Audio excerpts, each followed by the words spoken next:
Alright, so this video is actually going to be a remake of one that I made when I first started my channel almost 2 years ago. I really tried to tackle a lot of things right out of the bat that were really informative, but my filmmaking skills weren't really there yet. So I've definitely improved, and going back, some of the older videos that I made are just a tad bit cringy to watch. So I wanted to remake some of these videos that we can go back and reference with a lot of information in them that aren't so hard to watch. So in this particular video, I'm going to be talking about hair type, all the way from density, thickness, to porosity and texture of our hair. I want to talk about them, and I want to talk about why they matter.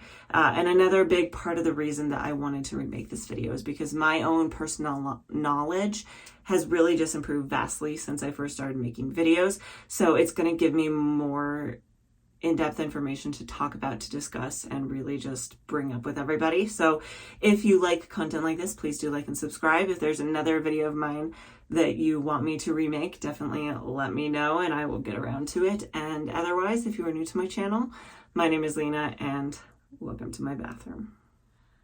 I've done it again. These informational videos are really hard for me. I know I ramble a little bit, but I really just want to make sure they're very nice and thorough to give everybody the information that they need. So instead of taking away a lot of the information, what I'm going to do is I'm going to split it into 3 different videos so that you can more easily find what you're looking for and they're a little bit more digestible. I will be releasing all 3 of those videos today. I am just splitting them up for that reason. The first thing that I want to get out of the way is if you are brand new to this, a lot of these terms may be things that you're not 100% familiar with. So I will leave links down in the description box below or up above for anything that I think might be helpful if you don't know what I'm talking about. The other thing I want to touch on is, why is it important to know what your hair type is? I personally do think that it is very important to understand what type of hair you have, because it's going to help you reach your healthy hair goals and really get nice, moisturized, shiny, healthy hair. Though shiny may not be realistic for everybody, and that's part of why this is going to be helpful to you, is to understand what your realistic goals are going to be. Another big reason is because, especially with all of the social media that we have, we're kind of bombarded left and right, especially when it comes to the textured hair community, with this is how you have to do it to have healthy hair. And if you have different hair than that person, that might not be applicable to you. They may be telling you to use heavier ingredients and products than is good for your hair, or vice versa. So I think it really is important to know our hair. The next thing that I want to breeze through really quickly here is how to set yourself up for success. So I'm going to be going through a few different tests throughout this video, things that you can do with your hair to learn more about it. But there's a few things that you want to do before you get to that point. The first thing is that you want to do this on clean hair. You want to go in and shampoo it. Make sure that it's clean, because if you have dirty hair, it might affect your results. If you have not clarified recently, I would recommend it, because we want to make sure we're removing any product buildup from our hair or any other dirt or debris from our hair that might be sitting on it that might be needing to be removed. It's going to give you the best, most realistic, most accurate results. If you live in an area with hard water, definitely check out this other video that I'll link up above, because that will give you more information on that. But making sure you have no hard water buildup is also going to be kind of important. So I personally started off by going in with a Dove Amplified shampoo and cleaning my hair. I did actually work this down the lengths of my hair, because you want to make sure all of your hair is clean and not just your scalp. So I went in with that shampoo, worked it through, and then I have heard a little bit of a debate on this, whether or not you should condition your hair.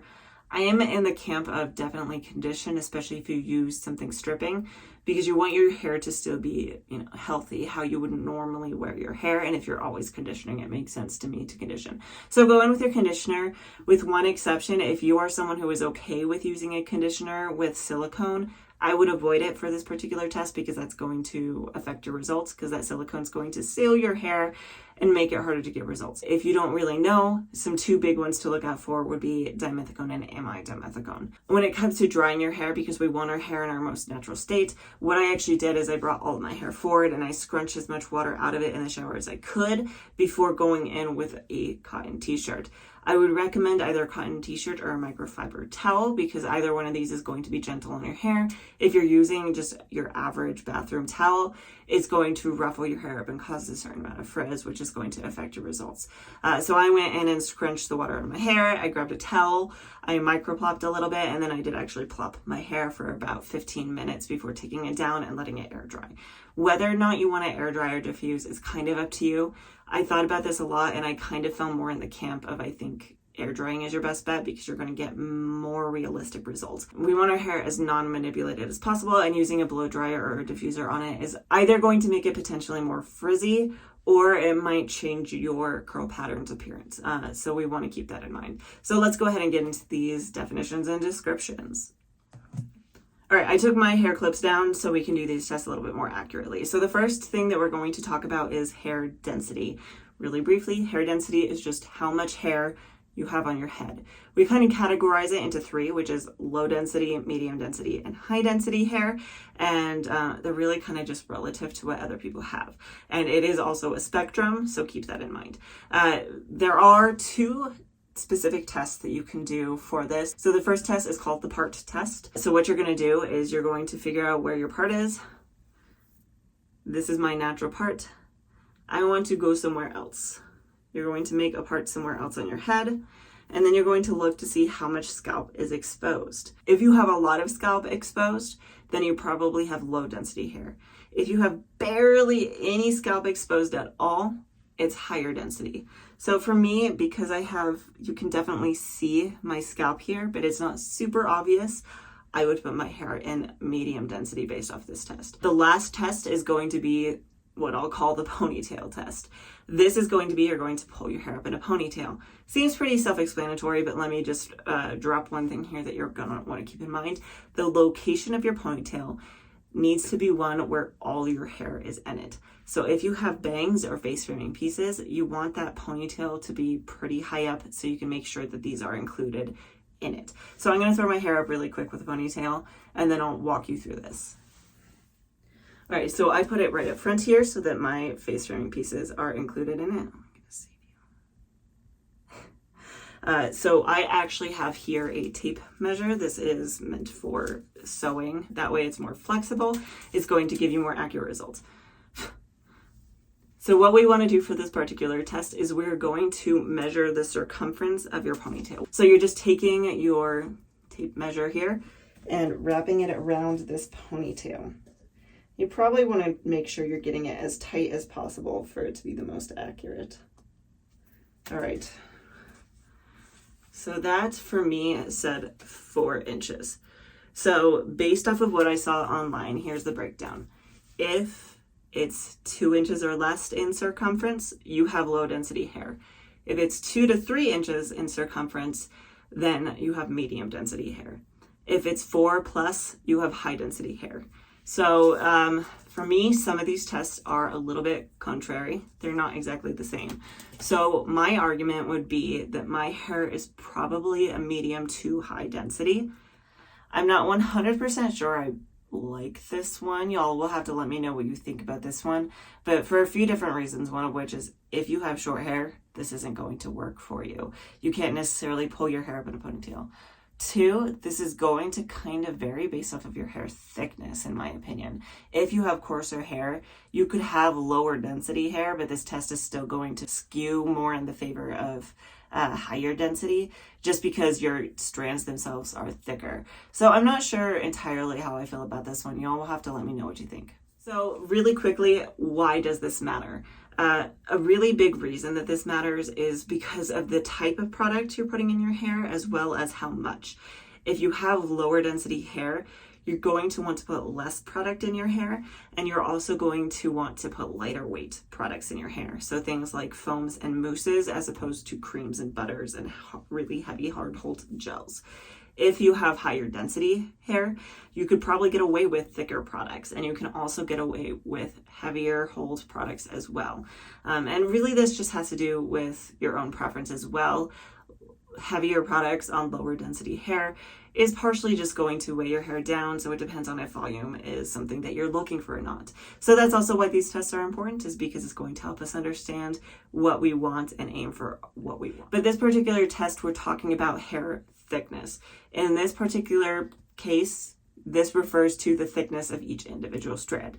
So if while you were taking your ponytail up and down, you found a random strand of hair that was still hanging on, I would use that. Otherwise, I actually did pluck one from the mid area. I've heard to do it anywhere in the middle is best for a lot of these tests, just because it's going to help you get one that's the most healthy, because things on top of her head are more likely to be a little bit damaged. So I have this piece of hair. And we actually have two different tests that we're going to do for this. So the first one is you're going to want to roll it between your fingers. Can you feel it? If you can very obviously tell there's a strand of hair between your fingers, you have coarse hair. If you can't tell it's there at all, you have fine hair. If you're rolling it and you're like, I can kind of tell it's there, it's not, maybe not super obvious, but if I focus on it, I can tell it's there, then you have medium density hair. The second test is going to be needing a piece of paper and a thread. So what we're going to do is we're going to take our piece of paper, put a piece of thread on it, and then we're going to take that strand that you're already using and you're going to hold it up against the paper. If your hair is thicker than the thread, you have coarse hair. If it's thinner than the piece of thread, you have fine hair. If it's the same size as the piece of thread, you have medium hair. I'm not 100% sure how much I agree with this. I feel like hair that's the same thickness as a piece of thread is still kind of on the coarse side. Correct me if I'm wrong, but these particular tests, again, give me different results. The rolling it tells me that I have medium thickness hair. The thread test tells me I have fine hair. So maybe we'll just categorize my hair as fine to medium. Again, these are all kind of spectrums, so you're maybe not necessarily firmly in one or another.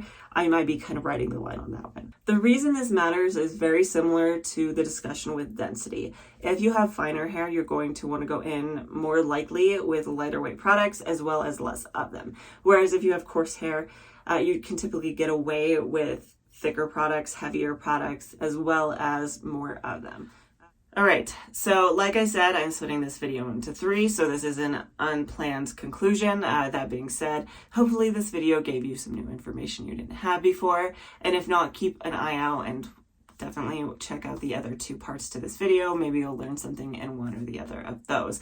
That being said, hopefully you like this video. Please do like and subscribe for content like this. I do post a brand new video every single Friday, or in some cases, I post 3 videos on Fridays.